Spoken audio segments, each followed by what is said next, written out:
Hello, friends. This is Dave Hurwitz, executive editor at ClassicsToday.com, here with Fabulous Concert Programs number 136.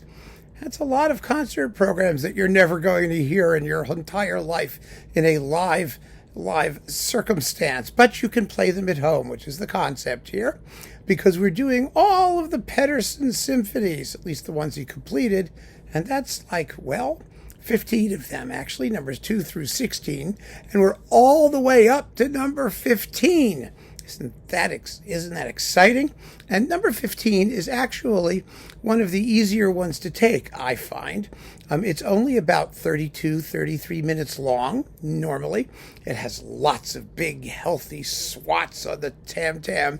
It has big, nasty climaxes separated by really some beautifully lyrical music, wonderfully lyrical music, especially towards the end, when you think everything's going to end happily. And of course, this being Pettersson, it never quite does. The ending is kind of equivocal, but it works. It works really, really well. And for half an hour, it makes some challenging, but by no means uncomfortable or difficult or it's a little uncomfortable, a little difficult, but unrewarding. It's not unrewarding. It really expresses what it wants to express, and then it stops, which is really kind of a good thing. And it's lovely. And for that reason, it fits beautifully on the first half of a symphony program, preceded by something. And then after the intermission, you can do a big Kahuna concerto, a big, yummy, juicy concerto of some kind. And I've chosen one that doesn't get played every 15 minutes. But let's do the program in order, and then we can talk about all this stuff. First, another Liszt tone poem. I've done several in this series, and I think that they really deserve to be played. I mean, yes, they have their issues. They may not be perfect pieces of music, but they're fun pieces of music. And Orpheus is absolutely one of the most beautiful. It's a lovely, lovely work. It's not inordinately long. It's got a couple of harps thrumming away because it's Orpheus. And it makes a wonderful introduction to the Pettersson Symphony because, it presents a kind of ideal of beauty by itself. And the Pettersson, afterwards also has an ideal of beauty presented in contrast to its diametric opposite, to strife and misery and hysteria and all of those things. So we're sort of, partly in the same ballpark. That is, the Orpheus concept is kind of subsumed into the overall world of the symphony, and it works very well if you think of it that way. And it makes a very rewarding first half of a concert. Then we have the intermission. Now, what do we do after intermission? Well, I was thinking initially of the Elgar Violin Concerto, but I've used that already here. And although I will reuse works occasionally, because this isn't there's not a law that says you can't play something more than once on 136 programs. But in this particular case, there is a big, juicy, delicious romantic concerto that doesn't get played enough that audiences would absolutely love, and that's the Bloch Violin Concerto. Ernest Bloch's orchestral music is just fabulous.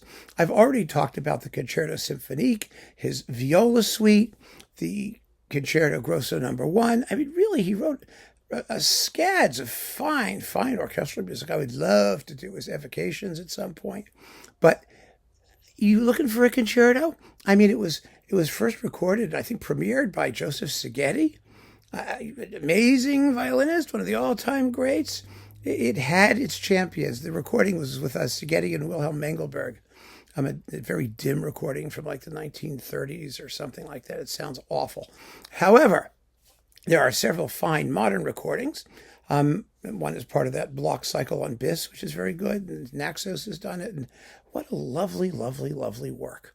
And it deserves as much time and attention as anyone is willing to give it. It should be part of the repertoire of great romantic violin concertos, but like the Elgar, actually, the interesting thing about it is that it's a little bit long. It's a little bit long and beefy for where the concerto usually goes in modern programs, which is after the overture and before intermission. It really is a second half piece. And there are very few violin concertos about which, you can say that. Pettersson wrote one, his second violin concerto, which is also really quite beautiful, and is like 55 minutes long. That's a second half violin concerto, and it ends quietly. Well, the Bloch doesn't. The Bloch is just a beefy, melodic, romantic, profusion of everything, expressive and intense, and it needs to be kept moving.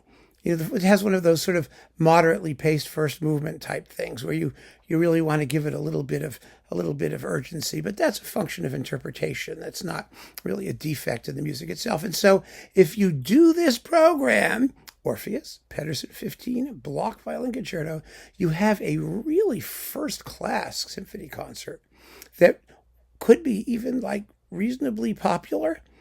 People would leave saying, well, the Pettersson wasn't bad. I wouldn't listen to it every day. And the Bloch was really cool. And, it works.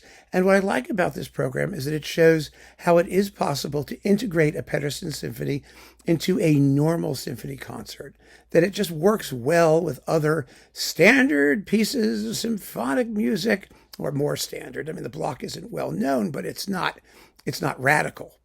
And it's not, self-evidently modernist or expressively like insane. It's just a gorgeous piece of writing for violin and orchestra, and you have a lovely program.